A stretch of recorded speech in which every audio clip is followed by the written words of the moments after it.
Hello everyone, my name's Karl Hodder and I'm the Assistant Head and Year 6 teacher at the Cathedral Catholic Primary School in Lancaster. Today I'm going to be reading from the book of Job. Chapter 41. Job demands an answer from God. Job was a devout man. He trusted God and despised evil.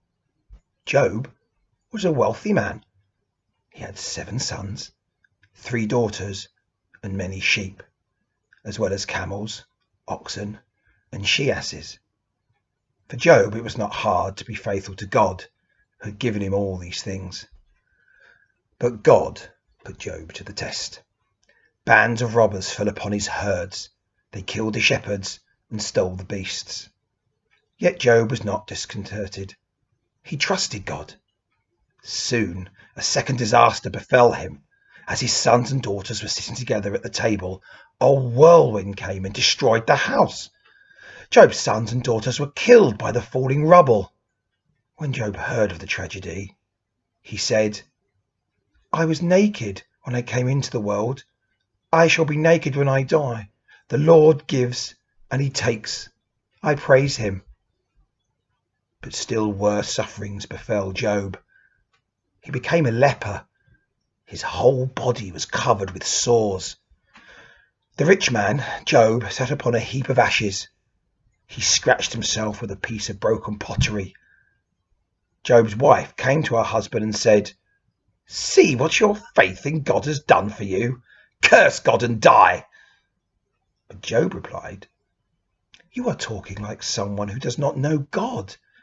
If we accept the good things that he sends, must we also not accept the bad things from his hand?" Job had 3 friends. When they heard of his misfortune, they came to see him. They wanted to comfort him. But when they saw him in misery, they began to weep. They sat next to him for 7 days and 7 nights. None of them said a single word, for they could see how great Job's suffering was. Then Job began to talk with God and to dispute with him. He complained of his suffering, and he complained to God for having sent him, an innocent man, so much misfortune. Job's friends were horrified. They wanted to offend God and said, "How can you accuse God? Everyone knows that he is just. He rewards good and he punishes evil. He would not have sent you this suffering if you had not deserved such punishment." But Job was quite sure of his cause. He demanded that God should explain to him how he, a devout man, had come to deserve such suffering.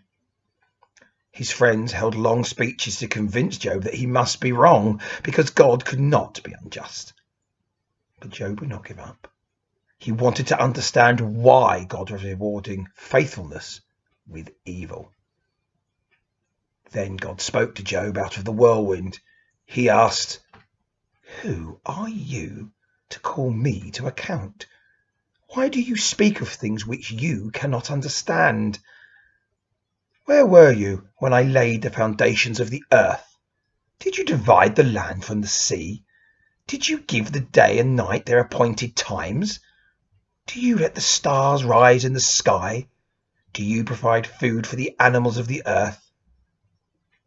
Job heard the questions, but he had no answer. And he realized that God is great beyond all understanding, so great that he can be trusted even when his plans are not understood. Job answered the Lord, Now I know that you can do all things. Whatever you plan, you can accomplish. Out of ignorance, I demanded that you account for yourself. But your plans are wonderful. I cannot comprehend them. Until now, I have only known you from hearsay. But now I have seen you with my own eyes. And so I take back all that I have said. And I put my trust in you. We've all felt like Job at some point. Perhaps we've looked around at what's happening to us and asked, why? Why is this happening?